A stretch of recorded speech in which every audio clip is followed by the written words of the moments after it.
And family, आप सबका शुक्रिया कि आप लोग यहां पर आए। वैसे मुझे अपनी तारीफ करने की आदत नहीं है, पर आप सब लोग जानते हैं कि मैंने अपने जमाने में कई हिट फिल्में दी हैं और एक सुपरस्टार भी रहा हूं। और आज मुझे गर्व होता है अनाउंस करते हुए कि मैं अपनी पहली film as a producer style मारो स्टाइल से लॉन्च करने जा रहा हूं, जिसका निर्देशन देंगे मेरे काबिल दोस्त संचित जी, और जिसमें स्टाइल से मैं अपने दोनों बेटे अभिषेक और विक्की को इंट्रोड्यूस करने वाला हूं। और मुझे पूरी उम्मीद है कि आप उन दोनों को भी उतना ही प्यार देंगे जितना आपने मुझे दिया है। अब मैं स्टेज पे इनवाइट करना चाहता हूं कल के सुपरस्टार्स विक्की और अभिषेक को।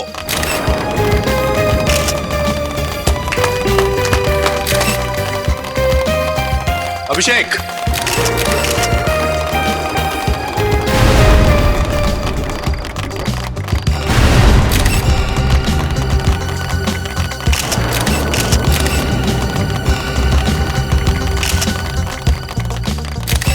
विकी कहाँ है? सर यही होंगे, मैं देखता हूँ। यही होगा, तुम्हें कहा था ना आज कुछ गड़बड़ नहीं होनी चाहिए, कहा था। विकी कहाँ है? विकी पता नहीं रहा, अभी तक तो यहीं था।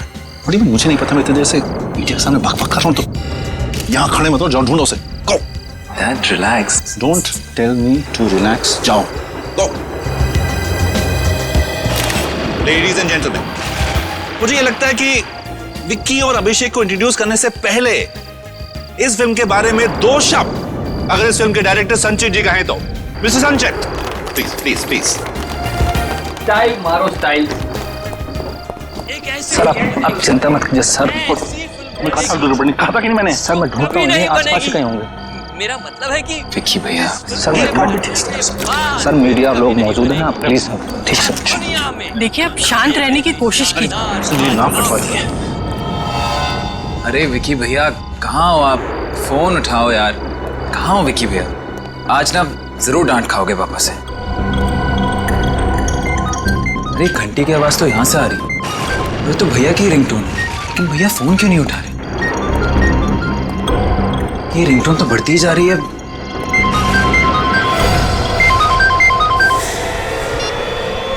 विक्की भैया!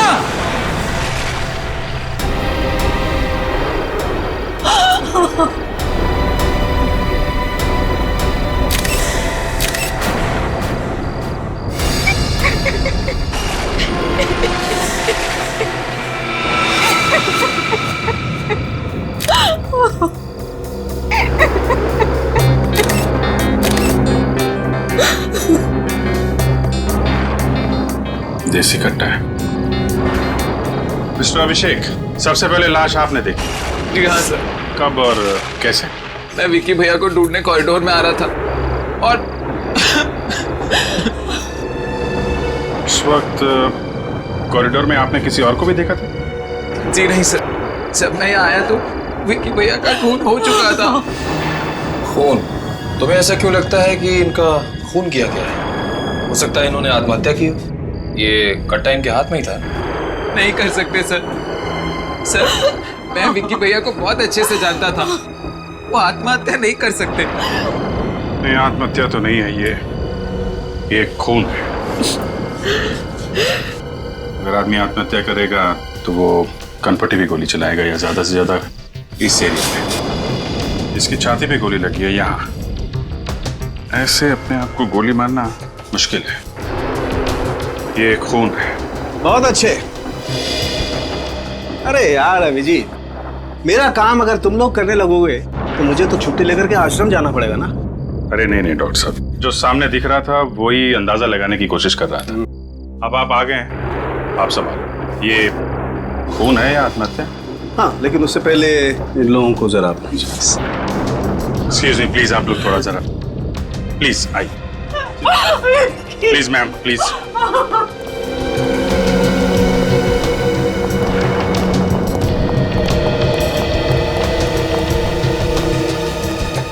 मिस्टर मुकुल, विक्की की किसी से कोई दुश्मनी थी क्या? नहीं, उसकी तो किसी से भी दुश्मनी नहीं थी। क्या बात है? कोई परेशानी थी उसको, किसी बात की कोई तकलीफ हो? सब देखो अभिषेक, अगर तुम्हें कुछ मालूम है तो प्लीज छुपाने से कोई फायदा नहीं है। शायद इसकी वजह ड्रग्स हो सकते हैं। ड्रग्स? विकी को ड्रग्स की आदत लग गई थी? जी डैड। हे भगवान, मेरा बेटा और ड्रग्स। तुमने हमें बताया क्यों नहीं? पापा, अभिषेक, अगर तुमको मालूम था तो तुम्हें अपने भाई को रोकना चाहिए था। कम से कम अपने माता पिता को बताना चाहिए था। मैंने विकी भैया को रोका था, मैंने उनसे बात भी की थी। उन्होंने मुझे कहा कि तू टेंशन मत ले, मैं इस आदत का अधीन नहीं हूँ, बस ड्रग्स के नशे का अनुभव करना चाहता हूँ। यूफोरिया। ड्रग्स के नशे का अनुभव? जी सर, और विकी भैया ने मुझसे वादा किया था कि वो कभी जिंदगी में भी ड्रग्स को हाथ नहीं लगाएंगे। सर, सालुम के सर ने अपनी जांच पूरी कर ली है, अंदर बुला रहे हैं आपको। हाँ डॉक्टर साहब, क्या पता चला? हाँ अभिजीत, तुम्हारा अंदाजा एकदम सही था। इस विकी की हत्या की गई है और बाद में इसे आत्महत्या का रूप दे दिया गया है। मतलब खूनी ने पहले इसे गोली मारी, फिर अपना ये देशी कट्टा इसके हाथ में थमा दिया। बिल्कुल। और कुछ पता चला? हाँ, एक बहुत इंपॉर्टेंट बात पता चली, आप बताता हूँ। ये देखो, जहां इसे गोली लगी है उस घाव के आसपास की चमड़ी जरा भी नहीं जली है। सर इसका मतलब? इसका मतलब ये है कि जब आदमी खुद को गोली मारता है तो बहुत नजदीक से गोली मारता है, इसलिए उसकी चमड़ी जल जाती है गोली की गर्मी की वजह से। मतलब गोली दूर से चली है? बिल्कुल। कितनी दूर से चली होगी डॉक्टर साहब? अभिजीत, मेरे ख्याल से गोली लगभग 10 फीट की दूरी से चली होगी और गोली एकदम सीधी चली है सामने से। 10 फीट से? मतलब खूनी यहीं कहीं छुप के इसका इंतजार कर रहा होगा और जैसे ही विक्की आया गोली मार दी। मुझे इसके हाउस में मिलो अभी। किससे बात कर रहा है? अभिषेक, अभिषेक तुम क्या कह रहे थे फोन पे? मेरी तो कुछ भी समझ में नहीं आया। क्या सच में विकी का खून? हाँ, विकी भैया का खून हो गया। नहीं, ऐसा नहीं हो सकता। विकी का... बस करो यार ये ड्रामा करना। मैंने तुम्हें उसी कॉरिडोर से निकलते हुए देखा था जिसमें विकी भैया की लाश मिली है। तुमने देखा था? हाँ देखा था। बोलो, तुमने किया ना विकी भैया का खून? तुमने किया ना विकी भैया का खून? तुम पागल हो गए अभिषेक। मैं क्यों मारने लगी विकी को? हम दोनों तो एक दूसरे से बहुत प्यार करते थे। Excuse me, तुम विकी भैया से प्यार करती थी, विकी भैया नहीं। वो तो... क्या ये सच कह रहा है? आप लोग कौन हैं? आप लोग यहाँ... मिस्टर अभिषेक, आप ही बता दीजिए हम लोग कौन हैं? ये लोग सीआईडी से। सीआईडी? सर ये झूठ बोल रहा है, ये मुझे फंसाना चाहता है। अभिषेक तुम्हें क्यों फंसाना चाहता है? क्योंकि ये मुझसे प्यार करता है और मैं सिर्फ विकी से। नहीं सर। अच्छा, तो ये चक्कर है, लव ट्रायंगल। लेकिन ये बात सच है कि आप कॉरिडोर में विक्की से मिली थी? ये सच। क्यों, किस लिए? पिछले 5 सालों से मेरा और विकी का अफेयर चल रहा था, पर कुछ दिन पहले मुझे पता चला कि उसका किसी दूसरी लड़की से भी अफेयर चल रहा है। सर उसने मेरा फोन उठाना बंद कर दिया था, मुझसे मिलना बंद कर दिया था। मुझे लगा कि ये अच्छा मौका है उससे मिलने का और उसे मारने का, देसी कट्टे से। नहीं नहीं सर, मैं विकी को क्यों मारूंगी? मैं तो उसे पागलों की तरह प्यार करती थी, पर वो किसी दूसरी लड़की से। वो दूसरी लड़की कौन है आप जानती हैं? मुझे उसका नाम तो नहीं पता, पर हाँ इंडस्ट्री के कुछ लोगों ने विकी को पिक्चर बने तो ऐसी के सेट पे आते जाते देखा था। तो आपको शक है कि वो लड़की उस फिल्म से जुड़ी हुई है? जी, लेकिन आप मेरी बात का यकीन कीजिए सर, मैंने विकी को नहीं मारा है। जब मैं कॉरिडोर से निकली तो विकी जिंदा था सर। और क्या? सर जब मैं कॉरिडोर से बाहर निकल रही थी तो मैंने एक आदमी को अंदर आते हुए देखा था। कौन था वो आदमी? सर मैं उसे नहीं जानती, पर अजीब सा लग रहा था, गुंडे जैसा दिख रहा था। गुंडे जैसा? आपको उसका हुलिया तो अच्छी तरीके से याद है ना? हाँ सर। निखिल, उस आदमी का स्केच बनवा लो।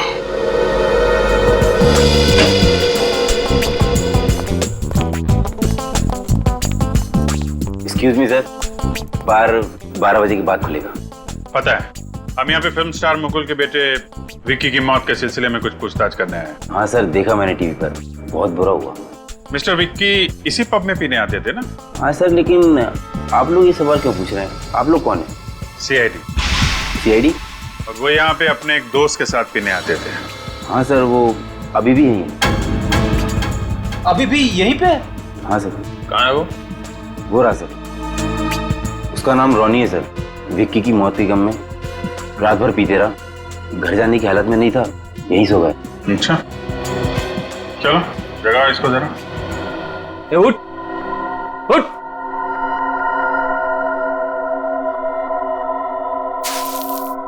उठ जा, उठ। विक्की, विक्की मेरे दोस्त। मैं विक्की दिखता हूँ तुझे? मैं फ्रेडी हूँ, Freddy, inspector Freddy from CID. CID? हाँ, ये बताओ, विक्की के ड्रग लेने की आदत के बारे में तुम्हें मालूम था ना? जी सर, मैं जानता था।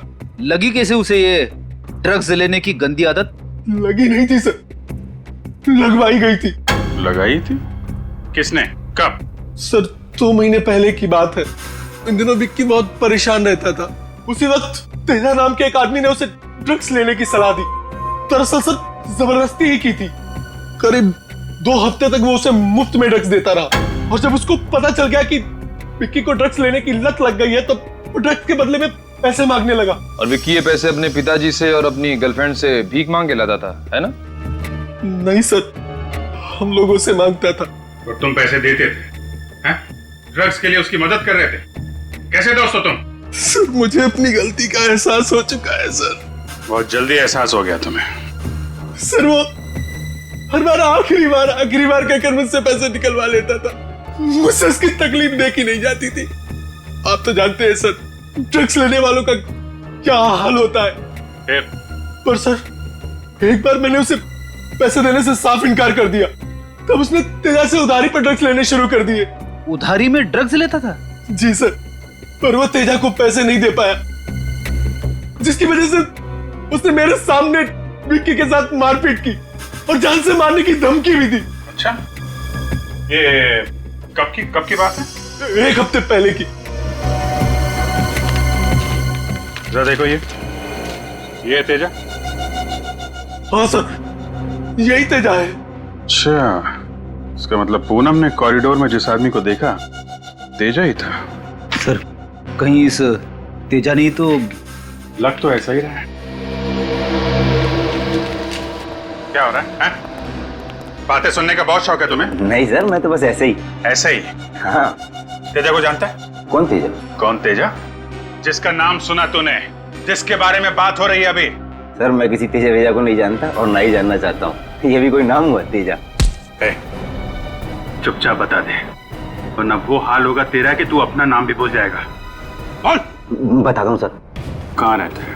बड़ी मुश्किल है सर, किसी भी दरवाजे पे खोली नंबर नहीं लिखा है। यार चौल में ऐसा ही होता है भाई। सर किसी से पूछ लें क्या कि खोली नंबर 7 कहाँ पर है?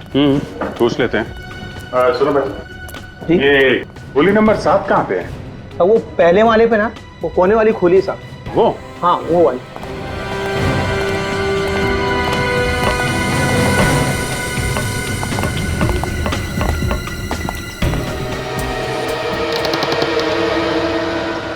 तो खोला है।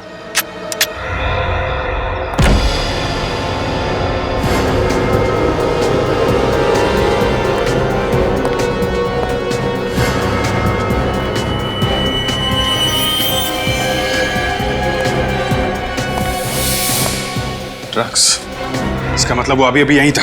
पकड़ो उसे।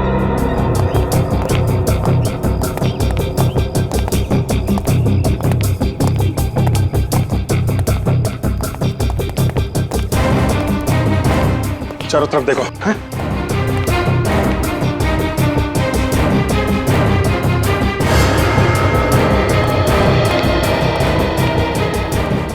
यार आजकल खबर सुनी, वो सनसनीखेज खबर? अरे भाई, अपनी फिल्म इंडस्ट्री में तो रोज का है, कभी किसका लफड़ा, कभी किसका झगड़ा, रोज नई खबर। हाँ वो तो है, लेकिन मैं खून की खबर की बात कर रहा हूँ। खून की खबर। किसका खून?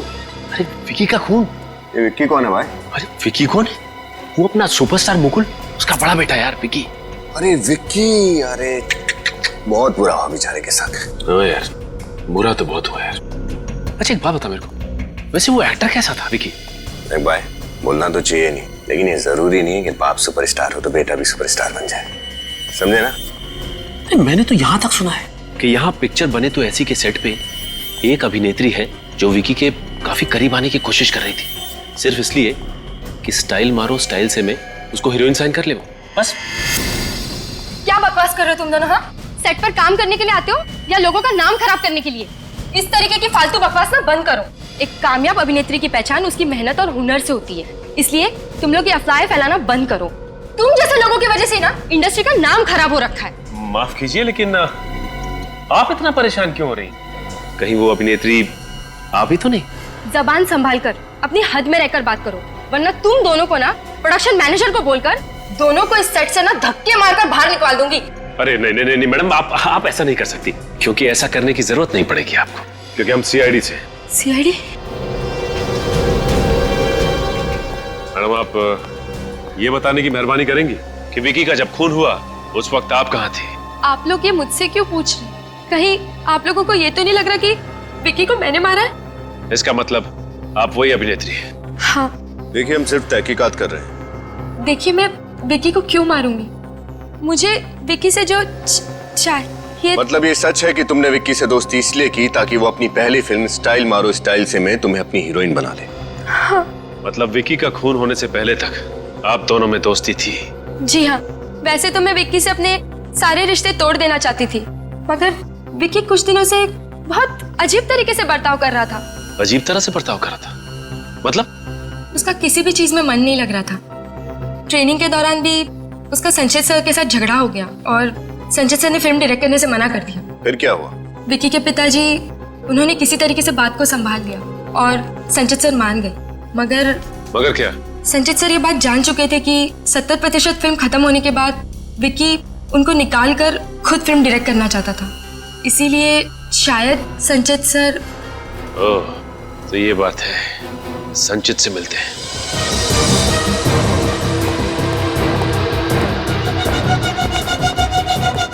तेजा। हाँ बोल। विक्की को जानते हो? कौन विक्की? कौन विक्की? उसका खून कर दिया और पूछ रहा है कौन विक्की? छोड़ मुझे, नहीं तो यही काट दूंगा तुझे। मुझे गाड़ेगा? छोड़ दो मुझे। अब बोल, विक्की का खून क्यों किया तुमने? मैंने विक्की का खून नहीं किया। नहीं किया? तूने उसे मारा पीटा ना? हाँ, मैंने उसे मारा पीटा था, पर जान से मारने की धमकी भी दी थी। हाँ, वो इसलिए कि वो मेरे 2 लाख रुपए वापस नहीं कर रहा था। और जब उसने तुझे पैसे वापस नहीं किए तब तूने उसे मार दिया? हाँ? मैं मानता हूँ कि मैंने उसे 2 लाख के ड्रग्स उधार दिए थे, पर उसने मेरे 2 लाख रुपए वापस कर दिए थे। भला फिर मैं उसे क्यों मारूंगा? 2 लाख रुपए वापस कर दिए थे? जी सर। सर, ये रॉनी ने जब विक्की को पैसे देने से मना किया था तो विक्की के पास ये 2 लाख रुपए आए कहाँ से इसे लौटाने के लिए? ये बात तो है। पैसे कहाँ हैं? पैसे मेरे घर में, कबर्ड में। कबर्ड में? जी, उन बंडल्स पे बैंक की मोहर भी लगी हुई है। बैंक की मोहर लगी हुई है? फिर तो हम लोग पता कर सकते हैं विक्की के पास ये पैसे आए कहाँ से। अच्छा, आप ये बता सकते हैं कि आपको किसने बताया कि ये फिल्म 70% कंप्लीट होने के बाद विक्की आपको फिल्म से निकालकर खुद निर्देशक बन जाएगा? तो आप लोगों को सब कुछ पता चल चुका है? हाँ, सब कुछ। तो क्या इसीलिए तुमने विक्की का खून कर दिया? नहीं, देखिए, मैं मानता हूं कि मुझे विक्की के प्लान के बारे में सब कुछ पता था, लेकिन मेरा यकीन कीजिए, मैंने विक्की का खून नहीं किया है। अगर मुझे विक्की से बदला लेना होता तो मेरे पास और भी बहुत सारे रास्ते थे। मैं एसोसिएशन जाकर आवाज उठा सकता था। अच्छा, तो तुम्हारे हिसाब से और कौन है जो विक्की का खून कर सकता है?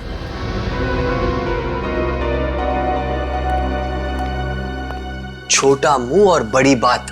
वैसे विक्की और अभिषेक के बीच कुछ भी ठीक नहीं चल रहा था।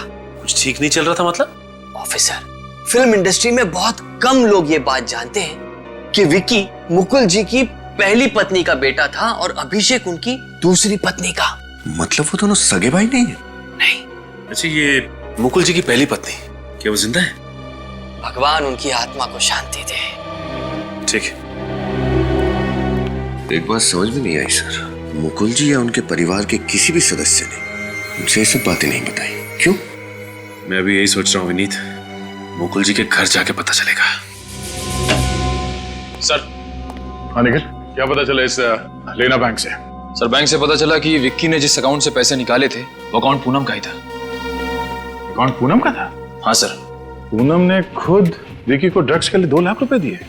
मगर सर पूनम ने तो हमसे कहा था कि वो विक्की से रिश्ता तोड़ना चाहती थी, तो फिर उसने विक्की को ड्रग्स का कर्जा चुकाने के लिए पैसे क्यों दिए? रेडी, इसे कहते हैं कहानी में ट्विस्ट। पूनम ने हमें दिव्या के बारे में बताया, तेजा के बारे में भी बताया, मगर इस 2 लाख रुपए के बारे में क्यों नहीं बताया? सर पूनम ने ऐसा किया क्यों होगा? मैं भी यही सोच रहा हूँ। सर कहीं ऐसा तो नहीं कि वो हमसे और भी कुछ छुपा रही हो? अब ये तो पूनम ही बताएगी। इस पूनम को ब्यूरो बुलाओ।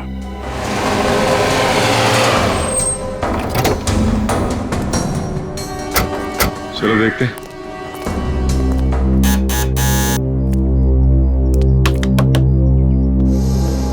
इस वक्त कौन है? आप लोग? मुकुल जी घर में है क्या? पापा तो किसी जरूरी काम से बाहर गए। कोई बात नहीं, फिलहाल हम तुमसे ही मिल लेते हैं। जी, आप कुछ पूछने आए या फिर? सीआईडी कभी भी और कहीं भी बिना वजह के नहीं आती। तो बताइए आपके आने की क्या वजह है?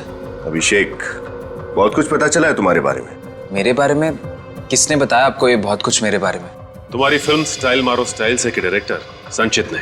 ओह संचित सर, तो क्या बताया उन्होंने मेरे बारे में? तुमने हमें ये बात पहले क्यों नहीं बताई कि तुम और विक्की सगे भाई नहीं हो? ओह, तो संचित सर को ये बात पता थी।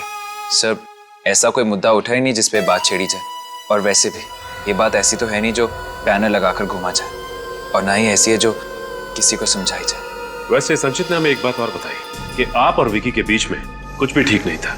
क्या ये बात सच है?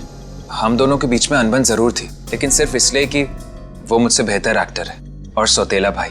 और दूसरा ये कि जैसा कि आप जानते ही हैं, पूनम मुझसे नहीं विकी से प्यार करती है, लेकिन फिर भी मैं इस बात पर अटल रहूंगा सब कि मैंने विकी का खून नहीं किया है। अच्छा अभिषेक, तुम ये बता सकते हो कि विक्की की मौत के बावजूद तुम्हारे डैड मुकुल जी को ये फिल्म स्टाइल मारो स्टाइल से खत्म करने की इतनी जल्दी है, क्यों?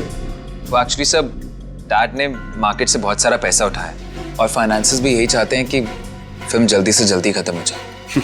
कमाल है, तुम्हारे पास हर सवाल का जवाब है ना? एक आखिरी सवाल। जी पूछिए। विक्की की माँ की मौत कैसे हुई?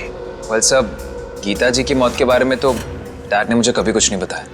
क्या गीता जी की मौत के बारे में उन्होंने तुमसे कुछ नहीं कहा? जी नहीं सर। पूनम, तुमने हमसे ये बात क्यों छुपाई थी कि अपने लेना बैंक वाले अकाउंट से तुमने विक्की को 2 लाख रुपए दिए थे? ये बात झूठ है सर, मैंने कोई 2 लाख रुपए नहीं दिए विक्की को। मैं क्यों देने लगी उसे 2 लाख रुपए? देखिए सर, मैंने आपसे पहले भी कहा था कि उस दूसरी लड़की के बारे में जानने के बाद मेरे मन में विक्की के लिए सिर्फ और सिर्फ नफरत थी। अब आप ही सोचिए सर, मैं क्यों दूंगी उसे 2 लाख रुपए? झूठ बोल रही हो तुम पूनम, झूठ। कल रात तुम वहां पार्टी में कॉरिडोर में से गुजरी नहीं थी, तुम वहां विक्की से मिली थी वो 2 लाख रुपए देने के लिए। क्यों? ये बात सच है या नहीं?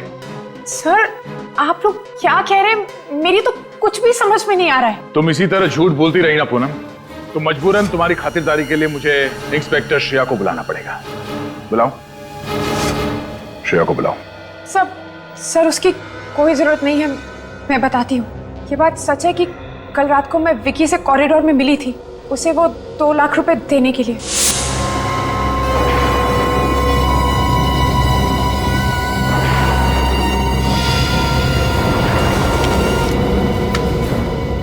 ये लो 2 लाख रुपए। इस तरह कब तक मुझे ब्लैकमेल करते रहोगे विक्की? जब तक तुम मुझे पैसे देती रहो तब तक। तुम इतना बदल गए हो, विश्वास नहीं होता है मुझे। कौन मैं? हाँ तुम। पहले तो मेरे साथ प्यार का झूठा नाटक किया और फिर मेरे होते हुए उस दूसरी लड़की के साथ अफेयर किया तुमने। तुमने क्या किया? जो प्राइवेट फोटोज मेरे पास पड़े हैं। इनफ विक्की, वो फोटोग्राफ्स तब के हैं जब मैं तुम्हें जानती भी नहीं थी, और कब तक उन फोटोग्राफ्स को लेकर इस तरह मुझे ब्लैकमेल करते रहोगे तुम? कब तक? कहाँ है वो फोटोग्राफ्स? मुझे वो फोटोग्राफ्स अभी चाहिए। देखो विक्की, मैं तुम्हारे हाथ जोड़ती हूँ विक्की, प्लीज। बस तुम घर जाओ, कल सुबह तक वो फोटोज मैं पहुंचा दूंगा। अगर कल सुबह तक वो फोटोग्राफ्स मुझे नहीं मिले ना विक्की तो मैं। हाँ मैं पहुंचा दूंगा।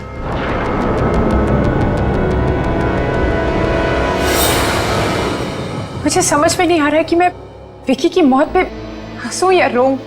अच्छा, तुमने विक्की को इससे पहले भी पैसे दिए थे या ये पहली बार था?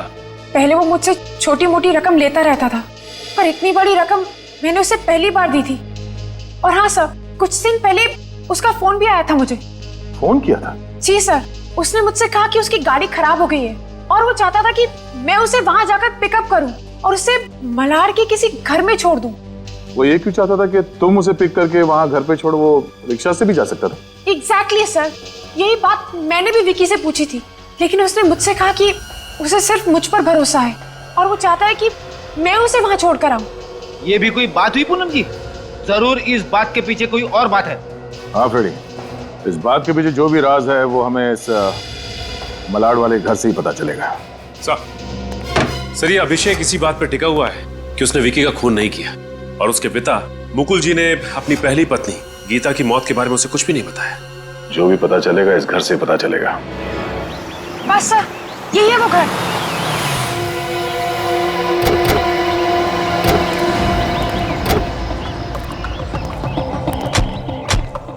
यहाँ पे तुमने विकी को छोड़ा था? हाँ सर, यही है वो जगह जहाँ मैंने विकी को छोड़ा था। जगह तो काफी सुनसान है। यहाँ विकी क्या करने आया होगा? सर मुझे तो कुछ ठीक नहीं लग रहा है। चलो देखते हैं, आइए आप हमारे साथ। जी सर।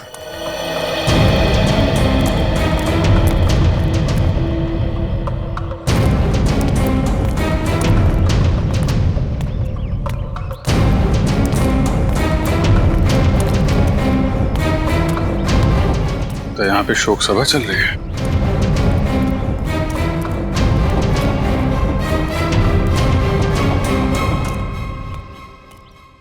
भाई साहब, यहाँ पे किसी की मौत हो गई है क्या? मेरे पिताजी विक्रम जी का देहांत हो गया।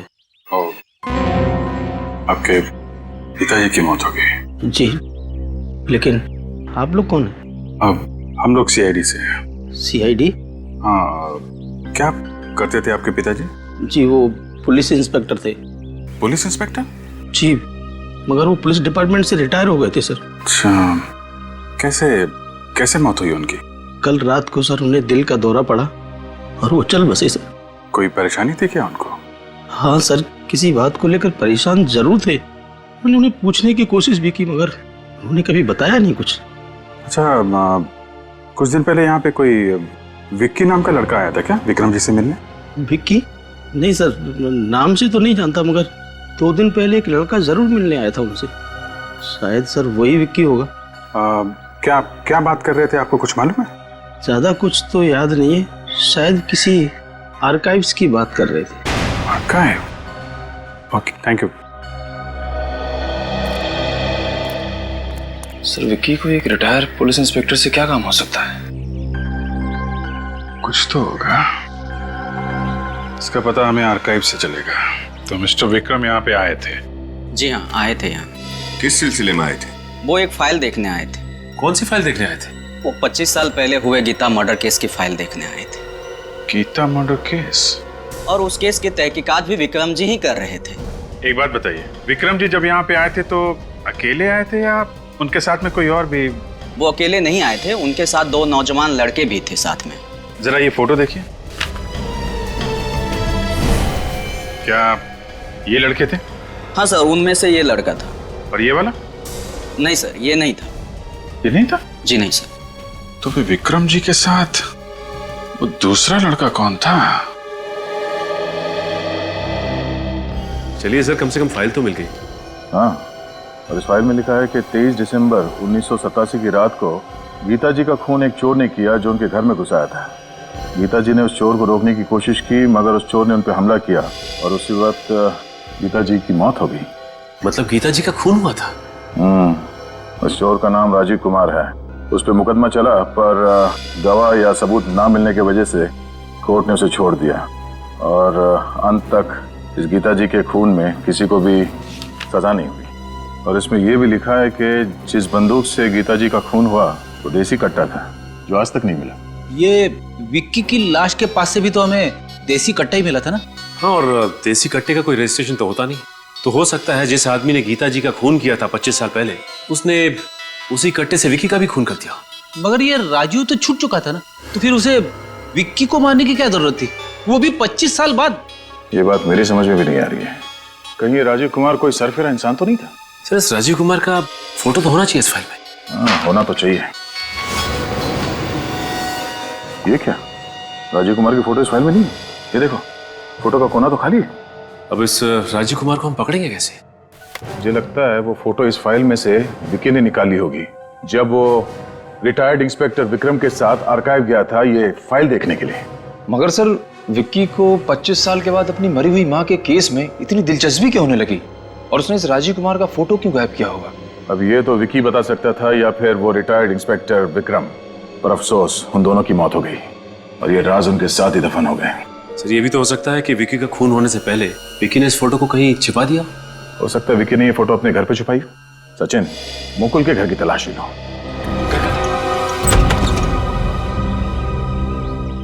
आप? जी हाँ हाँ मुकुल जी, अच्छा हुआ कि आपसे फिर से मुलाकात हो गई। देखिए, आपने जितनी पूछताछ करनी थी कर ली, फिर से क्यों आए हैं? आपने वैसे अभिषेक को यह नहीं बताया कि गीता जी का खून हुआ था। व्हाट? गीता जी का खून हुआ था? जी हाँ, 25 साल पहले घर में चोरी होने के दौरान गीता जी का खून हुआ था। डैड, आपने मुझसे इतनी बड़ी बात छुपाई? तो बेटा मुझे गलत मत समझना, मैं तुम्हें परेशान नहीं करना चाहता था। डैड, इसमें परेशानी की क्या बात है? और जो गीता जी का केस हैंडल कर रहे थे यानी कि इंस्पेक्टर विक्रम, विकी इंस्पेक्टर विक्रम और अपने साथ किसी और को लेकर आर्काइव्स डिपार्टमेंट गया था अपने माँ के केस की फाइल खोलने के लिए। वो वहां गया था? जी हाँ, वहां गया था। वैसे मुकुल जी, आप मुझे बता सकते हैं कि विकी को अपने माँ के केस में क्या दिलचस्पी थी? वो भी 25 सालों के बाद। इस बात पर रोशनी डालेंगे आप? क्यों? मेरे तो खुद समझ में नहीं आ रहा कि विकी ऐसा क्यों करेगा। इतना ही नहीं, उस फाइल से एक फोटो भी गायब है जो शायद विक्की ने यहीं इस घर में छिपा के रखा है। हमें आपके घर की तलाशी लेनी होगी। विनीत, तुम ऊपर देखो। Yes sir.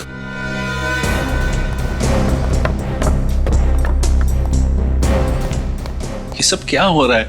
नहीं, विक्की वहां गया ही क्यों था? मुझे भी कुछ समझ में नहीं आ रहा है।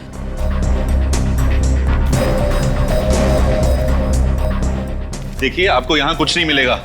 मैंने कहा ना, हमें अपना काम करने दीजिए।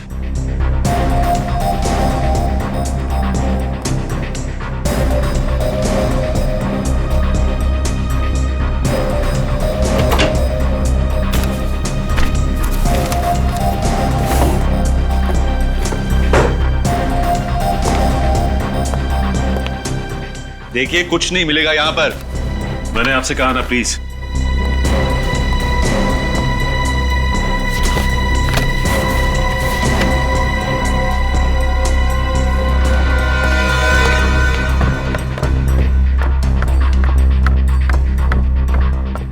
क्या हुई? नहीं फोटो मिली? नहीं सर, फोटो तो यहाँ भी नहीं है। मैंने कहा था ना आपसे। फिर कहीं विक्की ने फोटो कहीं और तो नहीं छिपा रखी? सब शायद वो फोटो विकी ने रोनी को दियो। रोनी कौन? ये विकी का दोस्त ना? Right sir. तब तो तुम्हारे पास उसका नंबर भी होगा। जी सर। सब नंबर लगाओ सर। सर। अभिषेक नहीं, मैं सीआईडी से इंस्पेक्टर सचिन बोल रहा हूँ। अच्छा ये बताओ कि विकी ने तुम्हें क्या कोई फोटो दी थी संभाल के रखने के लिए? ये बात है। अच्छा ठीक है, तुम इस वक्त कहाँ हो? ठीक है, हम लोग अभी पहुंचते हैं। क्या हुआ सर? विनीत, ये रोनी वही दूसरा लड़का है जो आर्काइव डिपार्टमेंट गया था। तो विक्की ने रोनी को ये बताया कि वो लोग वहां क्यों जा रहे थे? ये तो नहीं बताया, लेकिन विकी ने रोनी को एक एनवलप दिया था संभाल के रखने के लिए। रोनी से मिलना पड़ेगा अब। पर घर का दरवाजा क्यों खुला हुआ है? गड़बड़ तो नहीं है? ओह माय गॉड, रोनी! हे रोनी, क्या हुआ तुम्हें? इसकी तो छाती में गोली लगी है। My God! एक काम करो विनीत, एम्बुलेंस को फोन करो। देखो रोनी, मैं कुछ नहीं होगा। रोनी, आंखें बंद मत करो।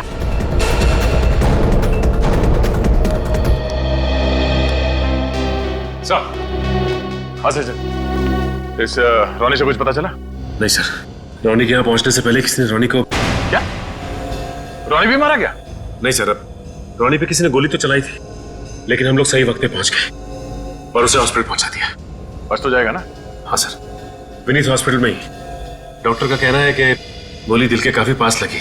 अगर दिल पे गोली लग जाती तो क्या उसने बताया कि उस पर गोली किसने चलाई?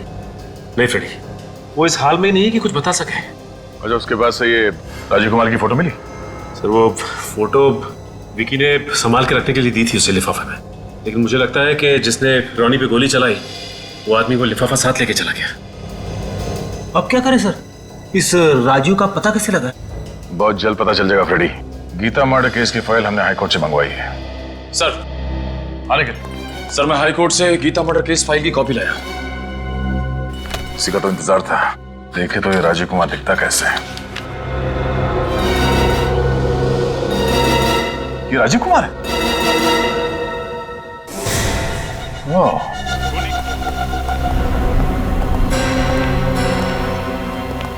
अरे सीआईडी?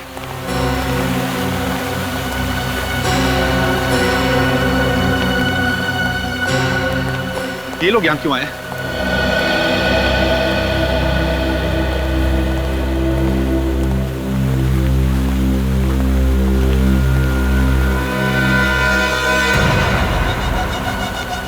सब पता चला मेरे भाई के खूनी के बारे में? बताइए कौन है वो?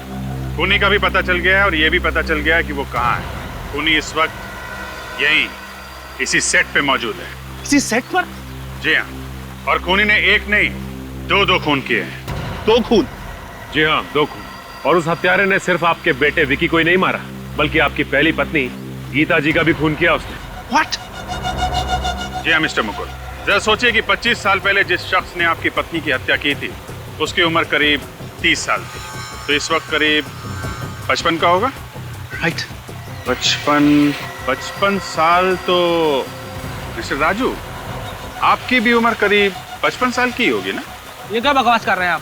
मैं विक्की को भला क्यों मारूंगा? और मैंने गीता जी को भी नहीं मारा है। आप लोगों को कुछ गलत फहमी हुई है। कोई गलत फहमी नहीं हुई है। कल तुमने रोनी को भी मारने की कोशिश की थी। रोनी? कौन रोनी?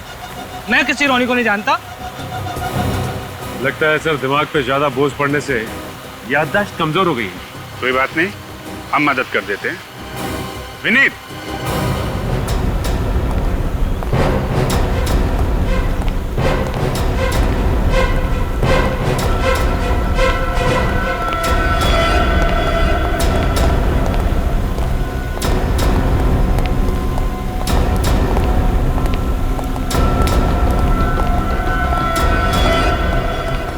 क्यों मिस्टर राजू, नहीं पहचाना आपने? रोनी, तुमने तो राजू जी को पहचाना कि नहीं? हाँ सर, यही आए थे कल रात को मेरे घर पे, वो लिफाफा लेने के लिए जो विक्की ने मुझे दिया था संभाल कर रखने के लिए। ये मुकुल अंकल के मैनेजर हैं, इसीलिए मैंने इन पे भरोसा करके लिफाफा इन्हें दे दिया। शर्म नहीं आती तुम्हें झूठ बोलते हुए? चुप रहो, बोले तो इसे। क्या हुआ था फिर? लिफाफा इन्होंने अपनी जेब में रख लिया और फिर जेब से पिस्तौल निकाली और उनसे गोली चलाई। ये इतनी देर से बकवास किए जा रहा है और आप लोग इसकी बकवास सुने जा रहे हैं, और इस बकवास की सजा ये अभिषेक भुगतेगा। पापा, इतना बड़ा धोखा। देखो, अगर मेरे बेटे अभिषेक को कुछ भी हुआ। राजू, मेरे बेटे को छोड़ दो, इसने तुम्हारा क्या बिगाड़ा है? बाप के किए की सजा बेटा भुगतेगा। अरे बकवास मत करो तुम। इसमें कुंजी भी शामिल है? हाँ, इसी ने मुझे पैसे दिए थे गीता को मारने के लिए, और इसी ने सारे सबूत मिटाए थे। मुझे बचाने के लिए नहीं, बल्कि खुद को बचाने के लिए। अरे तुम्हें कहा था चुप रहने के लिए।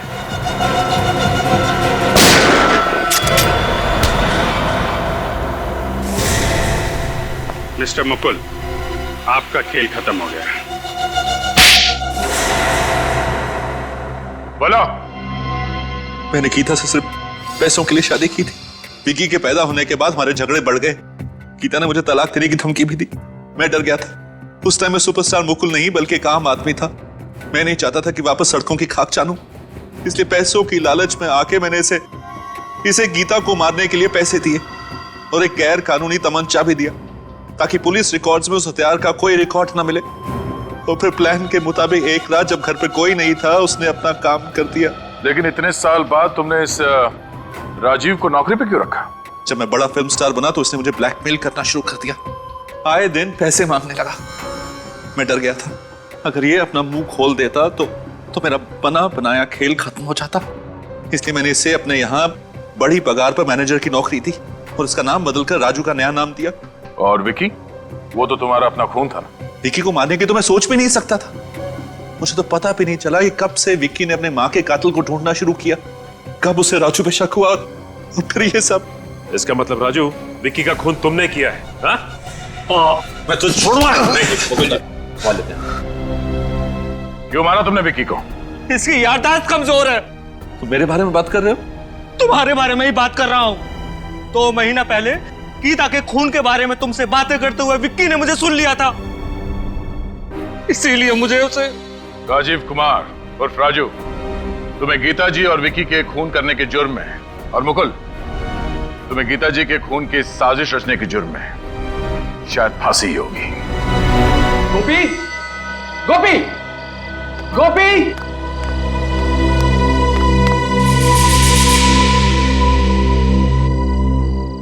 गोपी, गोपी! जी साहब, गोपी!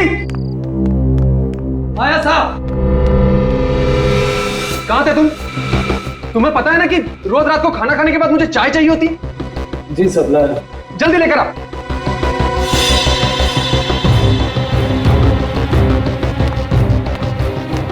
कभी कभी तुम्हें क्या हो जाता है दीपक?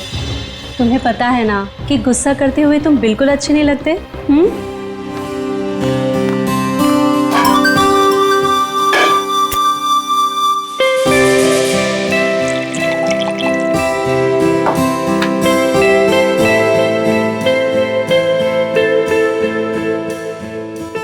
दीपक, कल सुबह इगतपुरी जाने का मेरा कोई मूड नहीं है।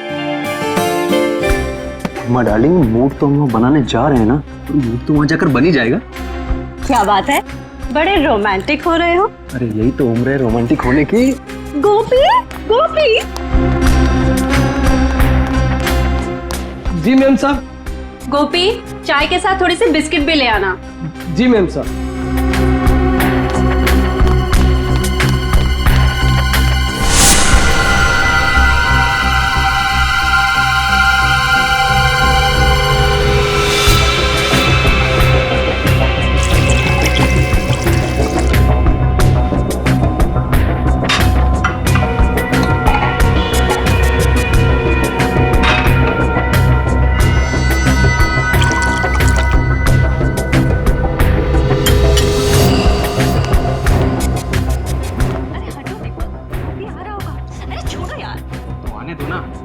शादी की है मैंने तुमसे, कोई भगा के थोड़ी लाया हूं।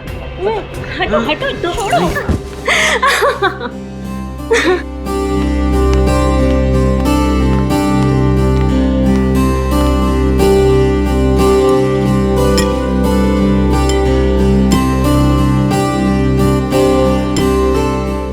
गोपी, तुम्हारी इलायची वाली चाय का तो कोई जवाब ही नहीं, और तुम्हारी जैसी चाय ना दुनिया में कोई नहीं बना सकता। ए सुनो, अभी तुम अपने कमरे में जाओ, कल सुबह में जल्दी उठा देना, हमें 6 बजे निकलना है। जी सर। जाओ।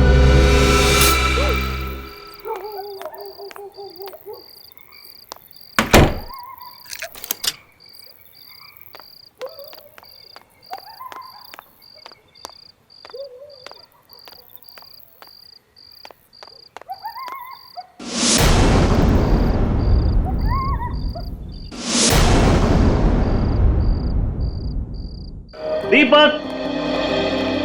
हेमा! दीपक! दीपक! दीपक रेडी? नहीं साहब, अभी तक तो वो लोग सो रहे हैं। क्या?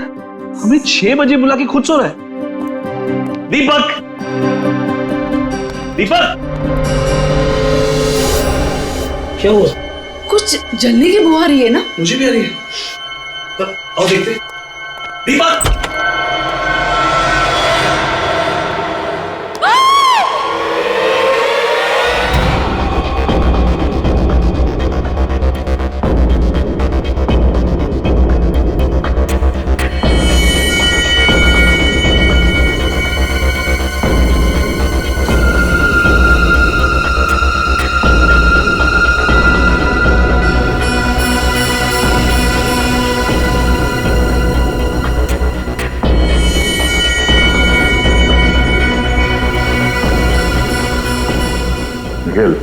सर, जरा उस सर्वेंट गोपी को बुलाओ। सर।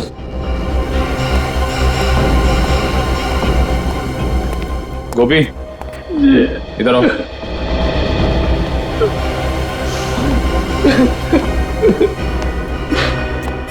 सुनो, जरा अंदर चलो। सर।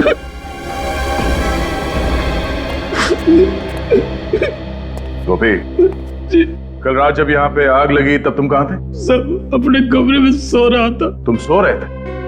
तुम्हारे साहब और मेम साहब यहाँ पे चीख रहे थे, चिल्ला रहे थे और तुम खर्राटे मार रहे थे। ऐसी कौन सी नींद है तुम्हारी जो इनके चीखने पे या आग के धुएं से नहीं खुली? अरे नहीं सर, हमारा कमरा वहाँ नीचे है ना, वहाँ धुआं नहीं पहुंचा, इसलिए। मगर चीखे तो पहुंची होंगी ना? कान में रुई डाल के सो रहे थे क्या? अरे नहीं सर, चीखे नहीं सुनाई थी। नहीं भाग के ना अपने साहब को बचाता ना, वो तो थोड़ी सी पी ली।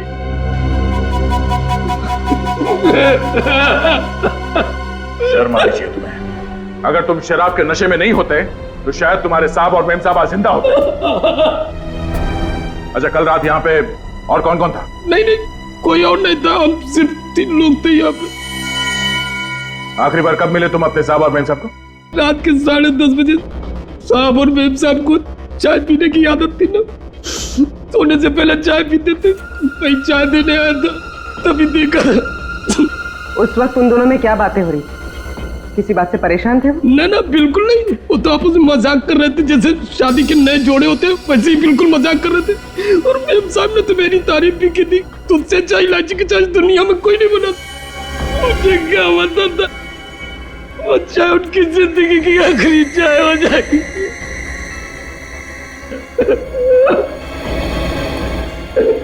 कमाल है, इस कमरे में आग लगी पर पलंग और गद्दे के अलावा यहाँ पे और कुछ नहीं जला।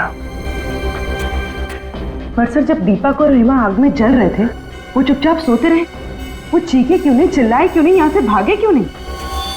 फिर कहीं ऐसा तो नहीं कि पहले दोनों को मार के बेड पे सुला दिया और बाद में आग लगा दी? अब ये तो डॉक्टर सालों के ही बताएंगे कि मार के सुलाया है या सुला के मारा है।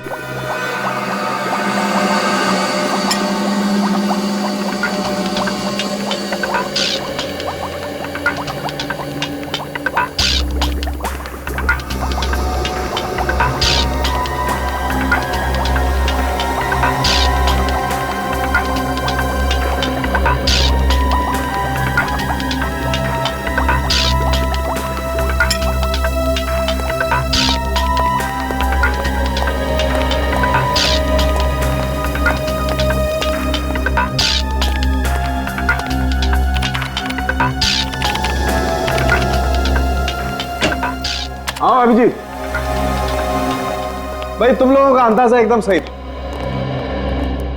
ये दीपक और हेमा वाकई इस हालत में नहीं थे कि अपने आप को आग से बचा सके। मतलब दोनों जख्मी थे? नहीं ब्रेडी, जख्मी तो कतई नहीं थे, क्योंकि ना तो इन दोनों के शरीर पर गोली का निशान था, ना किसी चाकू का निशान था, और ना ही किसी और तरीके की चोट का निशान। तो फिर इन्होंने अपने आप को बचाने की कोशिश क्यों नहीं की? गैरी हैथर की वजह से। गैरी हैथर? ये क्या है डॉक्टर साहब? पूर्वी एक किस्म का केमिकल होता है जो अधिकतर एनेस्थीसिया या बेहोश करने की दवाइयों में मिलाया जाता है, और वही गैरी हैथर मुझे इन लोगों की चाय में मिला। ओह, तो जब आग लगी थी तो दोनों बेहोश थे? बिल्कुल, इसलिए बेचारे ना तो चिल्ला सके और ना ही भाग सके। हाँ, आओ बताता हूं।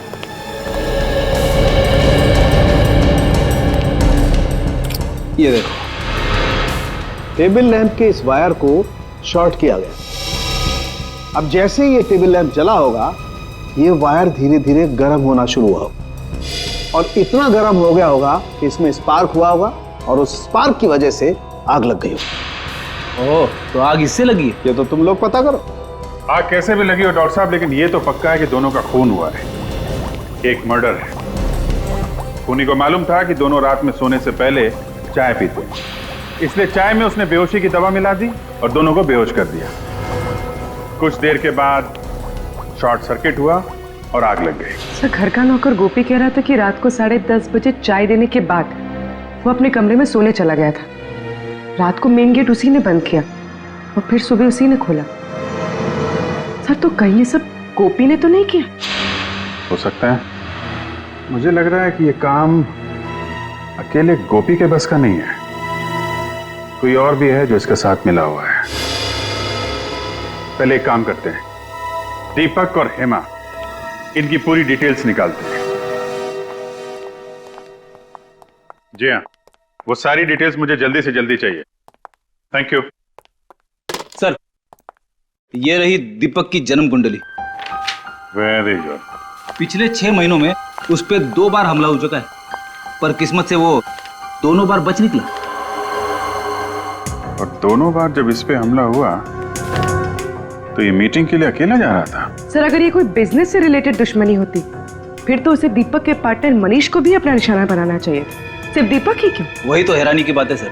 ये दीपक और मनीष हमेशा साथ साथ जाते थे मीटिंग करने के लिए, पर जिन 2 दिनों में दीपक पे हमला हुआ, 7 मार्च और 14 मई को, तब मनीष उसके साथ नहीं था। मनीष कैसे साथ होता? दीपक की मौत से सबसे ज्यादा फायदा होगा मनीष को, और दीपक के घर बिना रोक टोक कौन आ जा सकता है? मनीष। दीपक सोने से पहले चाय पीता था, यह बात किसको मालूम होगी? गोपी और मनीष को। सर, दीपक मेरा बिजनेस पार्टनर ही नहीं बल्कि मेरा दोस्त था। दोस्त नहीं बल्कि मेरे भाई जैसा था। अगर दीपक तुम्हें इतना ही प्यारा था तो उसका खून क्यों करवाया तुमने? क्या कह रहे हैं? मैं दीपक को क्यों मरवाऊंगा? 7 मार्च और 14 मई को जब दीपक मीटिंग्स के लिए जा रहा था, तब उस पे जानलेवा हमले हुए थे या नहीं? जी हुए थे। और दीपक के साथ तुम हर मीटिंग में जाया करते थे। जी। तो फिर इन 2 मीटिंग्स में तुम दीपक के साथ क्यों नहीं गए? शायद मेरी किस्मत अच्छी रही। तुम्हारी किस्मत अच्छी नहीं थी, बल्कि ये दोनों हमले तुम्हें करवाए। लेकिन सर, मैं ऐसा क्यों करवाऊंगा? क्योंकि दीपक के मरने से सबसे ज्यादा फायदा तुम्हें होने वाला। ये सारा बिजनेस तुम्हें मिल जाता, तुम इसके अकेले मालिक बन जाते। वो तो दीपक नहीं मरता तब भी मैं मालिक बन जाता। क्या मतलब? देखिए, दीपक इस बिजनेस से परेशान हो चुका था और उसने ये बिजनेस छोड़ने का फैसला कर लिया था। क्यों? आइए मेरे साथ।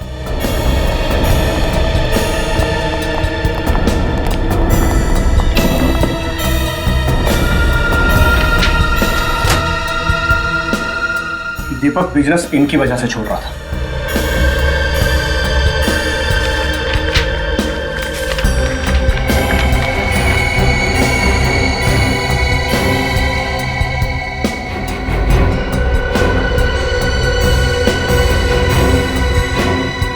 ये तो धमकी भरी चिट्ठियां हैं।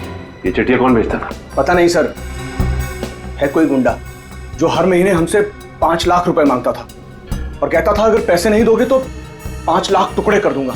तुमने पुलिस में रिपोर्ट नहीं लिखवाई? नहीं सर, दीपक इन चीजों की परवाह नहीं करता था और वो इस दादागिरी के सख्त खिलाफ था, और मुझे भी वो पैसे देने से मना करता था। ये चिट्ठियां आती कैसे थी? कभी गाड़ी के कांच पर लगी हुई मिलती थी तो कभी ऑफिस के दरवाजे के नीचे मिलती थी। अरे साहब, आप लोग ये क्या कह रहे हैं? साहब की चाय में बेहोशी की दवा क्यों मिलाऊंगा आखिर मैं? ताकि दीपक और हेमा सोते रहे, कमरे में लगी आग से वो खुद को बचा ना पाए। इतनी घिनौनी हरकत तुम सपने में भी नहीं कर सकते। और साहब के साथ नमक हरामी करने से पहले हम अपनी जान न दे देते। समझ क्या रखे आप लोग? देख, ये सब बातें किताबों में अच्छी लगती हैं, और सच तो ये है थोड़े से पैसे के चक्कर में तेरा ईमान टकमका गया। तूने अपने साहब और मेरे साहब की जान ले ली, समझा? अरे झूठे साहब, ये झूठे। किसने दिए थे तुम्हें पैसे ये सब करने के लिए? बताओ। किसी ने नहीं दिए सब। तो फिर तुमने चाय में वो नशे की दवाई क्यों मिलाई? हाँ, लैम्प के साथ छेड़खानी क्यों की तुमने? बोलो, शॉर्ट सर्किट क्यों किया? उस लैम्प को मैं क्या छूंगा? मैं कैसे छेड़खानी कर सकता हूँ उसको? मुझे तो वो बाथरूम का जो पानी गर्म करने वाला होता वो भी चलाना नहीं आता, तो इसको क्या छूंगा सर? इस घर में सिर्फ 3 लोग रहते, दीपक, हेमा और तुम, जिनमें से 2 मर चुके, तो बचे सिर्फ तुम। नहीं, कल एक आदमी और आया था, उसने लैब के साथ छेड़खानी की होगी, उसने छुआ होगा। कौन आया था? वो बिजली वाली दुकान में जो होता है ना, क्या कहते हैं? इलेक्ट्रिशियन वाला। हाँ, इलेक्ट्रिशियन। कितने बजे आया था? 7, 7:30 बजे। किस लिए आया था? वो बोला था कि हाँ, साहब के कमरे का एसी ठीक करना। अच्छा, तुमने बुलाया था उसे? नहीं, मैंने नहीं बुलाया था। तो फिर किसने बुलाया? साहब ने बुलाया होगा। तुमने उसे यहाँ से बाहर जाते हुए देखा? नहीं साहब, वो उस समय तुम्हें किचन में था, कब चला गया पता ही नहीं चला। इसका मतलब सर वो इसी घर में कहीं छुपा हुआ था। हाँ, और उसी ने मौका मिलते चाय में नशीली दवाई मिलाई और स्लैम का शॉर्ट सर्किट कर दिया। मिल गया। 59 गीता मार्ग बलवंत नगर। हाँ सर, इस एड्रेस पर कल हमारा इलेक्ट्रिशियन गोपाल गया था सर। गोपाल को बुलाओ। मगर आज तो वो काम पर आया नहीं सर। तो फोन करके जल्दी बुलाओ उसे, जरूरी बात करनी है। सर मैं सुबह से कई बार ट्राई कर चुका हूँ, लेकिन उसका फोन स्विच ऑफ आ रहा है। लगता है उस बेचारे की तबीयत ठीक नहीं है। बेचारा? कोई बेचारा नहीं है वो। दो फोन किए उसने। क्या खून? सर मैंने तो उसे 3 दिन पहले काम पर रखा था सर। इस चक्कर में मैं तो नहीं फंस जाऊंगा ना? उम्मीद करो कि गोपाल जल्दी मिल जाए, वरना फंस भी सकते हो। तुम्हारे पास उसकी कोई फोटो वोटो है? वाह, बिना फोटो या बिना आई कार्ड के तुमने किसी को भी ऐसे ही काम पे रख लिया? नहीं सर, मैंने तो आईडी कार्ड मांगा था। उसने कहा कि गांव में भूल गया हूँ, अगले हफ्ते उसका भाई आया तो लेके आएगा। उसका चेहरा तो याद है ना तुम्हें? हाँ सर, बहुत अच्छी तरह। उसका स्केच बनवाओ हमारे लिए। पता तो चलिए गोपाल कहां कहां शॉर्ट सर्किट करता फिर रहा है।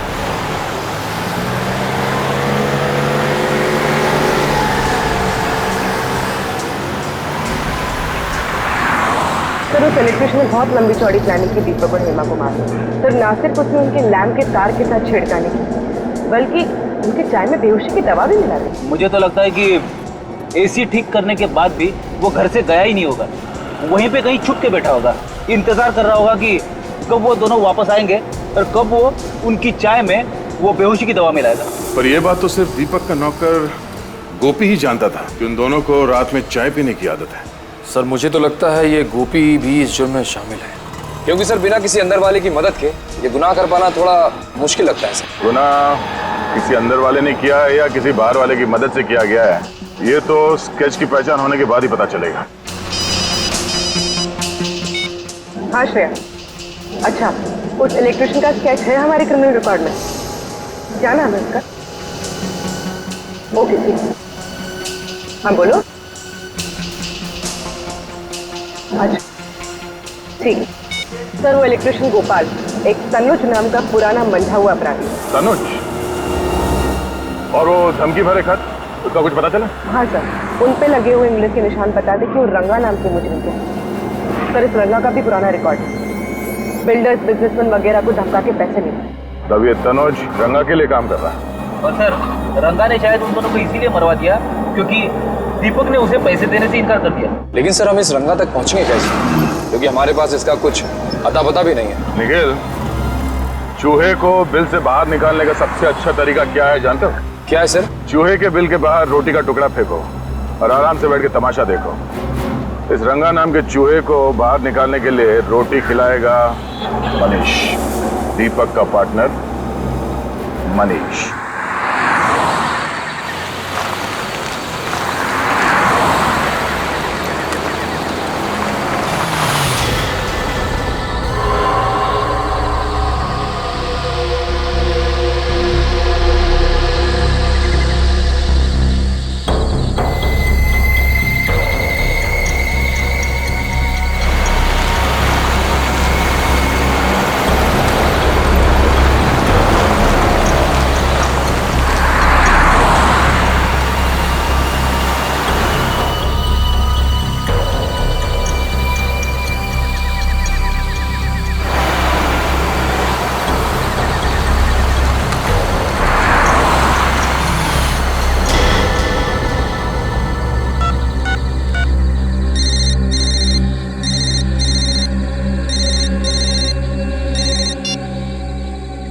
शाबाश, अच्छा हुआ जो तू खुद ब खुद आया। तेरे सिर पे रंगा का हाथ है, अब तेरा कोई बाल भी बाका नहीं कर सकता। पूरे पैसे लाया ना? हाँ पूरे हैं, चाहे तो गिन लीजिए। हमें अपने क्लाइंट पर पूरा भरोसा होता है, तू कम पैसे देने की गलती कभी नहीं करेगा। अच्छा एक काम कर, बाहर निकल, ब्रीफ केस सड़क पे छोड़ और जा। ठीक है।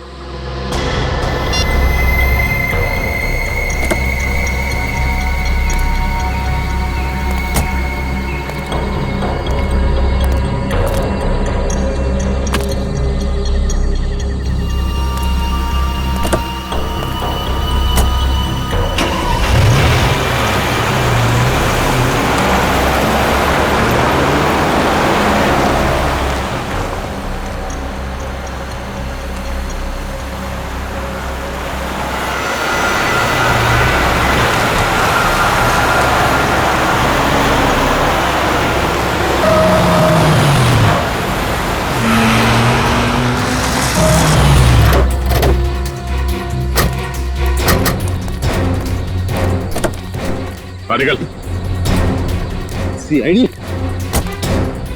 धोखा किया उसने मेरे साथ, छोड़ूंगा नहीं मैं उसको। सीआईडी के सामने धमकी देता है। विनीत, गाड़ी में से बैग निकालो। जाने दो मुझे, रंगा नाम है मेरा, रंगा। मेरा नाम से ही पत्ते थर थर कांपते हैं। और मेरा नाम दया है। मेरा नाम सुन के मुजरिम सूखे पत्ते बन जाते हैं। साहब मुझे माफ कर दो साहब। साहब अब शेर है, मैं चूहा हूँ साहब। मेरा आपका मुकाबला है साहब। दीपक को क्यों मारा? दीपक को मैंने नहीं मारा साहब। मैं दीपक को क्यों मारूंगा साहब? क्योंकि उसने तुम्हें पैसे देने से इनकार कर दिया था। उसके मरने के बाद भी मुझे पैसा कहाँ मिला साहब? मैं तो छोटा मोटा गुंडा हूँ, तो छोटी मोटी धमकी देता हूँ, पैसे ऐडता हूँ साहब। खून करने की तो मैं सोच भी नहीं सकता साहब। झूठ मत बोल। तू जानता था कि दीपक को मारने से बाकी बिजनेस वालों के दिलों में तुम्हारे नाम का डर बैठ जाएगा, इसलिए तुमने अपने साथी तनुज को वहां भेजा इलेक्ट्रिशियन बना के। सोच समझ के लंबी चौड़ी प्लानिंग की थी तुमने खून करने की, क्यों? मगर साहब तनुज अब मेरे साथ काम नहीं करता। एक महीना हो गया उसे मेरी गैंग छोड़े हुए। तो फिर ये तनुज किसके साथ काम करता है? मुझे नहीं पता साहब। हाँ, वो कह रहा था कि वो अपनी खुद की गैंग बनाएगा साहब। कहीं इस दीपक की मौत के पीछे इस तनुज की गैंग का हाथ तो नहीं है?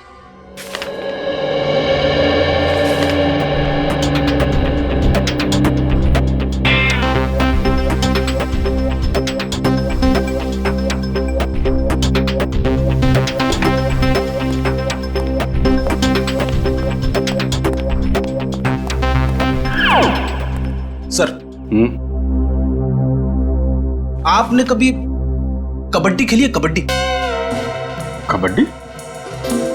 हाँ, कॉलेज के दिनों में तो बहुतों को चित किया हमने। पर ये सवाल पूछ क्यों रहे हो? कुछ मैच वैच होने वाला है क्या?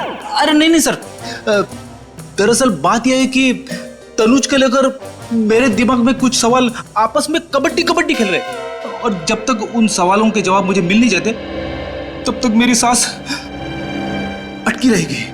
अच्छा, चलो बताओ, कौन से सवाल है जो तुम्हारे पेट में उछल कूद रहे हैं? पहला सवाल तो ये कि अगर तनुज रंगा की गैंग में है ही नहीं तो फिर उसने ये जुर्म क्यों किया?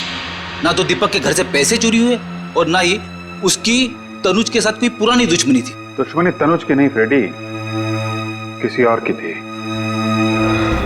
कोई तो है जिसे दीपक की मौत से बहुत बड़ा फायदा पहुंचने वाला है, उसने ये सब करवाया है। सर, एक अजीब सी बात पता चली। हाँ? क्या बात है? सब परसों हाईवे नंबर 47 पे एक एक्सीडेंट हुआ था किसी नरेश का।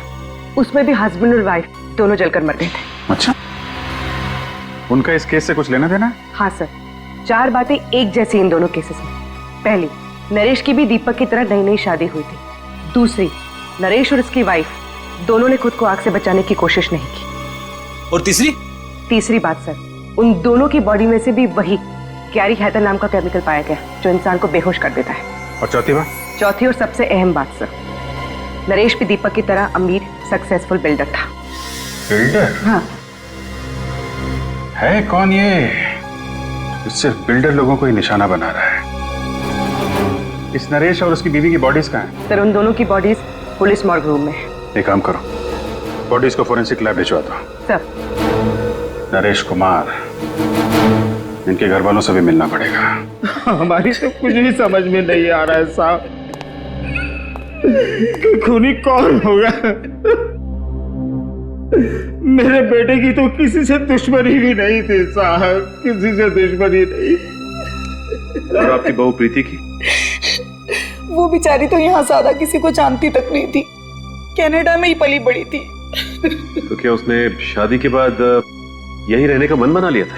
नहीं, बल्कि नरेश ने अपना बिजनेस छोड़ के प्रीति के साथ कनाडा जाके सेटल होने का प्लान बनाया था। यानी नरेश भी अपना बिजनेस छोड़ना चाहता था, बिल्कुल दीपक की तरह। अच्छा, ये नरेश अपना बिजनेस क्यों छोड़ना चाह रहा था? कुछ मालूम है आप लोगों को? वो हमसे बिजनेस की बातें शेयर नहीं किया करता था। तो क्या पिछले कुछ दिनों में वो परेशान था या उसे किसी तरह की धमकियां मिल रही थी? धमकियों का तो पता नहीं, लेकिन कुलभूषण की वजह से वो बहुत परेशान था। कुलभूषण की वजह से? ये कुलभूषण कौन है? वो एजेंट जो मेरे बेटे को कनाडा जाने के लिए वीजा का इंतजाम कर रहा था साहब। लाखों रुपए ऐंठ लिए उसने, लेकिन वीजा नहीं दिला पाया। ये वीजा ना दिलवा पाने पे क्या उसने आपके पैसे लौटाए? बिल्कुल नहीं, बल्कि धमकियां और देकर गया कि अगर आप दोनों सलामती चाहते तो पैसों को भूल जाओ। तो आप लोगों को पुलिस की मदद लेनी चाहिए थी ना? लेना तो चाहता था, पर डरता था कि कहीं बहू फंस न जाए। लेकिन आपकी बहू कैसे फंस सकती? क्योंकि प्रीति ने नरेश को कुलभूषण से मिलवाया था। आपकी बहू प्रीति ने? हाँ। तो क्या प्रीति कुलभूषण को पहले से जानती थी? हाँ, प्रीति कुलभूषण को बहुत अच्छे से जानती थी, बहुत पहले से। और उसने कहा था कि उसकी फैमिली का वीजा कराने में भी कुलभूषण ने उसकी मदद की थी।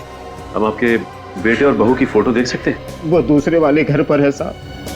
मेरे बेटे नरेश की मौत के बाद मेरा वहां पर मन नहीं लगता था साहब, इसलिए हम लोग यहाँ पर आ गए। लेकिन फिर भी साहब, मैं आज शाम तक आपको फोटो भिजवा देता हूँ। थैंक्स। लगता है हमें भी कनाडा का वीजा लेना पड़ेगा इस कुलभूषण से।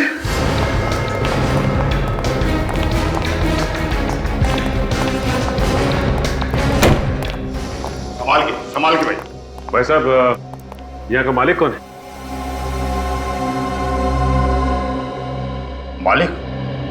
मालिक तो आपके सामने खड़ा है। तो आप हैं कुलभूषण? कुलभूषण मेरा किराएदार था जी, आज ही दुकान खाली करके चला गया। कुलभूषण चला गया? अरे चला क्या गया जी, मैंने उसे निकाल दिया। बहुत शिकायत थी उसके खिलाफ कि वो शराफत की आड़ में बहुत गैरकानूनी काम करता है। भाई साहब, ठीक तरह से निकालिए, कभी भी आ जाएगा, कहेगा मेरा फोटो खराब कर दिया। भाई साहब, ये बताइए कि आपके पास उसकी फोटो तो होगी ना? फोटो तो मेरे पास है, और मैं आपको क्यों दिखाऊं? क्यों? देखिए, हम लोग सीआईडी से, और हमें शक है कि कुलभूषण का हाथ दीपक नाम के बिल्डर के खून में भी। वो दीपक कुमार जो 2 दिन पहले अपने घर में जलकर मर गया था? जी हम उसी की बात कर रहे हैं। एक मिनट। ये वो एग्रीमेंट है जिससे दुकान को मैंने किराए पर दिया था। मैं उससे सिग्नेचर करवाने लाया था। उसका फोटो इसमें है, देखिए।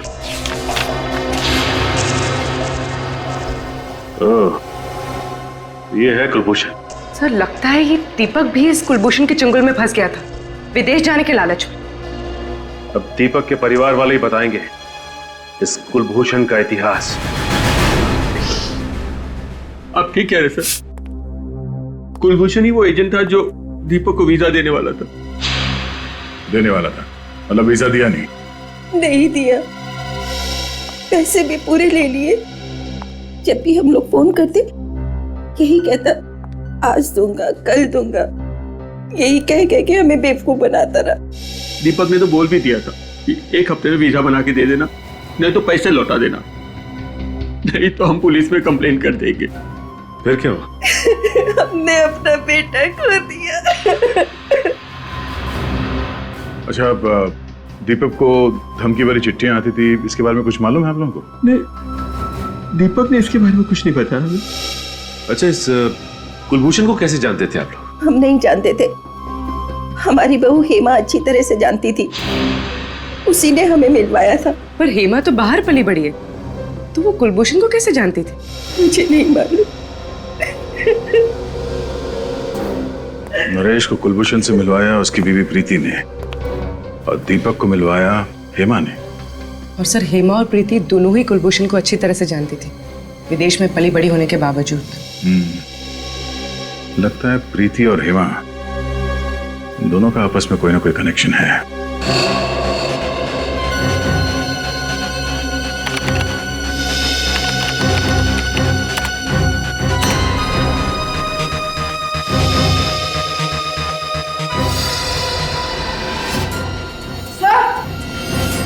हाँ बोलो। सर, ये कुलभूषण नहीं है, इसका असली नाम रणदीप है। रणदीप?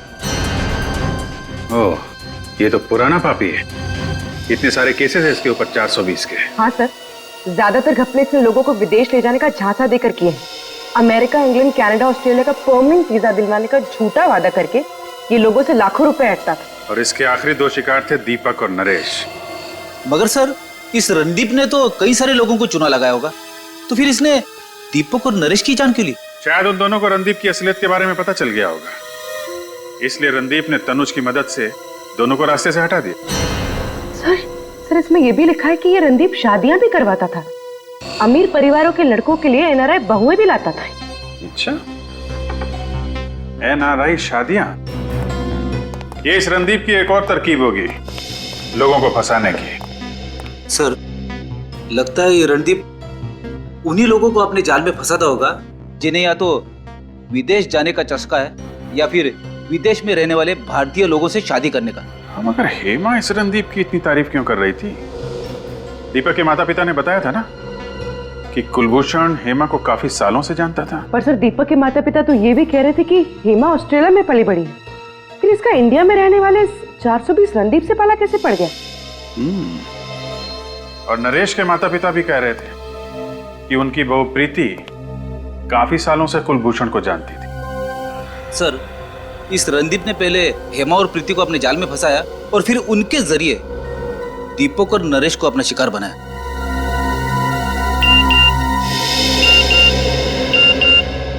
नरेश के पिता का एमएमएस, हमने उनसे प्रीति की फोटो मंगवाई थी ना, शायद वही होगा।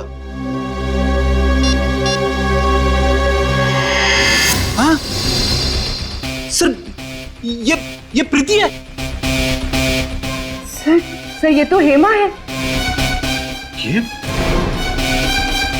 इसका मतलब हेमा और प्रीति दोनों एक ही हैं। ये क्या चक्कर है?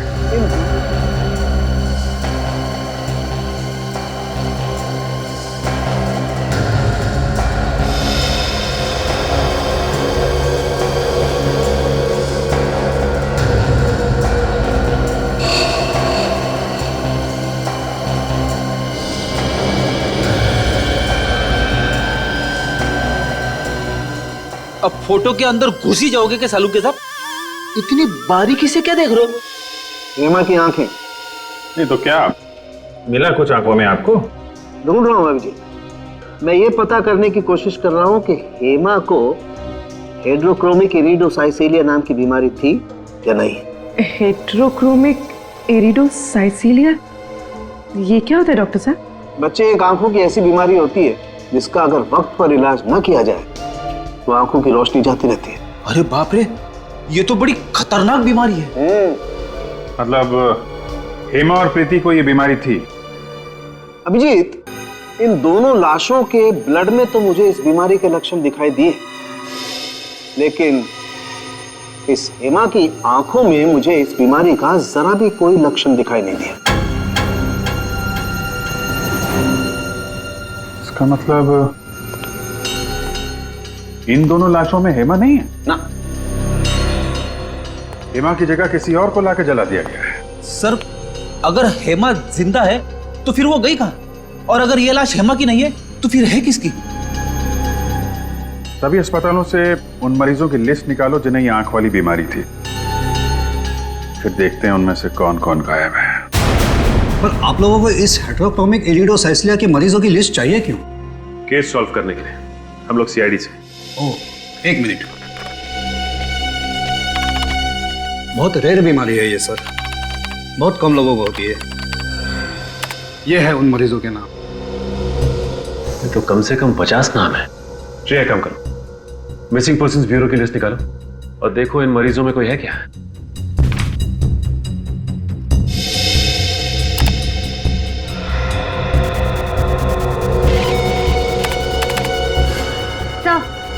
सर, आभा का नाम है इसमें।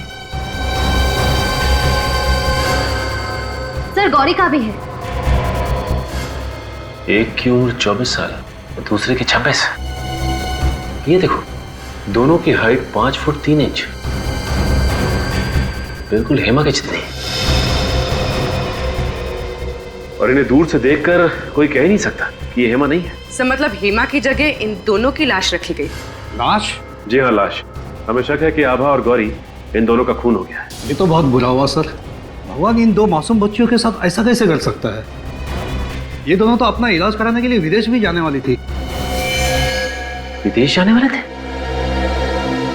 अब बात समझ में आई। इसका मतलब ये दोनों लड़कियां कुलभूषण से मिलने गई थी वीजा के लिए, और जैसे ही कुलभूषण ने इन दोनों लड़कियों को देखा कि ये दोनों हेमा जैसी दिखती हैं, उनका काम तमाम कर दिया उसने। श्रेय, काम कर, जरा देखो इस लिस्ट में किसी का प्रोफाइल मैच करता है। सर,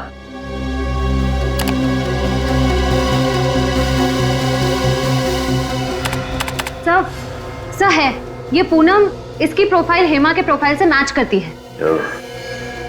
तो इसका मतलब पूनम की जान भी खतरे में है। सर ये रहा बंगला नंबर 23। सर पूनम यही रहती है।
मुझे नहीं जाना, प्लीज मुझे छोड़ दो, मुझे नहीं जाना कहीं।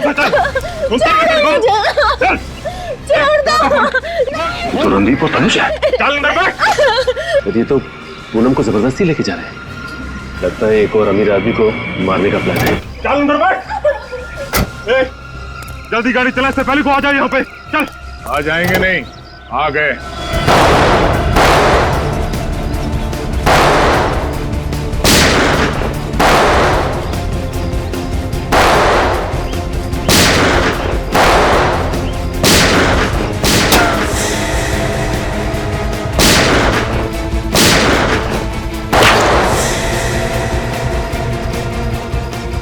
विनीत, कवर करो मुझे। Yes sir.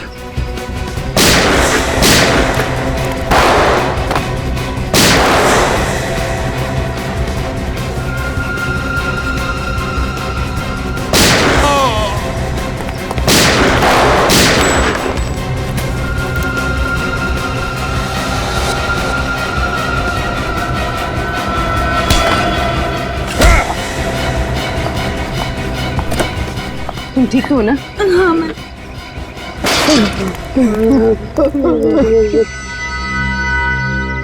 मेरी भतीजी वो चुन चुन कर अमीर लोगों को फंसा कर शादी करते और मैं उन्हें वीजा का लालच देकर लाखों रुपए ऐंठ लेता था। और जब तुम लोगों को महसूस हुआ कि ये मुर्गी और सोने के अंडे नहीं देगी, तो तुम लोगों ने दो खून कर दिए, एक लड़के का और उन मासूम बेचारी लड़कियों का जिन्हें आंखों की बीमारी है। हाँ? ये सब रणदीप का प्लान था। मैं तो सिर्फ सुपारी लेकर खून करता हूँ। तुम्हारा अगला शिकार कौन है? और किसका करने वाला है? गौरव कौन? मशहूर बिजनेसमैन गौरव विक्रांत। वो इस वक्त हेमा से शादी कर रहा है। कहाँ है ये शादी? ये शादी कहाँ है?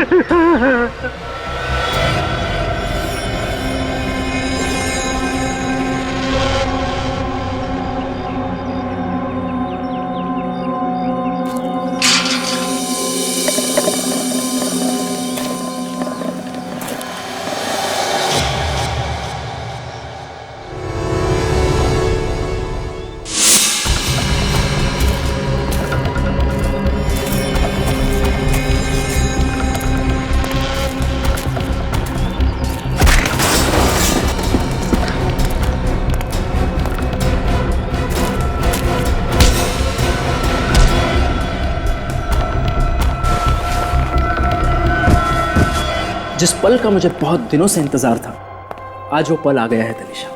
तुम्हें पता है, तुमसे शादी करना मेरी जिंदगी का सबसे अहम फैसला है। गलत। गलत?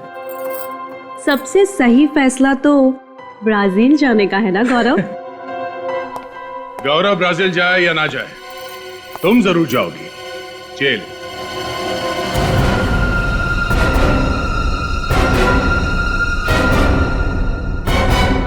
जेल? आप लोग मेरी बीवी को जेल में डालेंगे? सिर्फ जेल में ही नहीं डालेंगे, बल्कि आपकी बीवी को बड़े सम्मान के साथ फांसी के फंदे पर चढ़ाएंगे। तनिषा, ये सब लोग क्या कह रहे हैं? तनिषा नहीं, हेमा और प्रीति। क्यों, और भी बहुत सारे नाम है ना तुम्हारे। जाने दो मुझे, hey.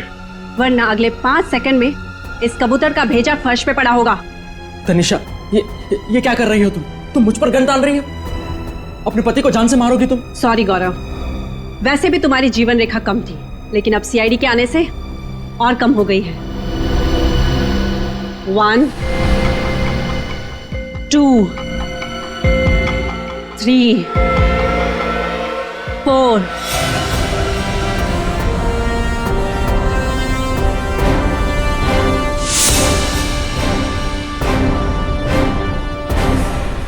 जाने दो मुझे। जाने दूं?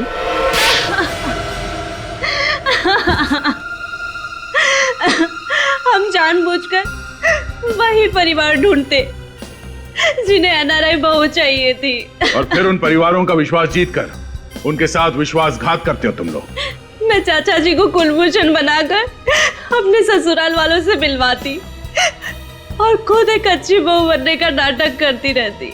शादी जैसे पवित्र बंधन का गलत इस्तेमाल करके तुमने बहुत ही भयानक गुनाह किया है। तुम्हें तो फांसी ही होगी। इस तरह के और भी एपिसोड देखने के लिए हमारे चैनल को सब्सक्राइब करें और बेल आइकन दबाना ना भूलें।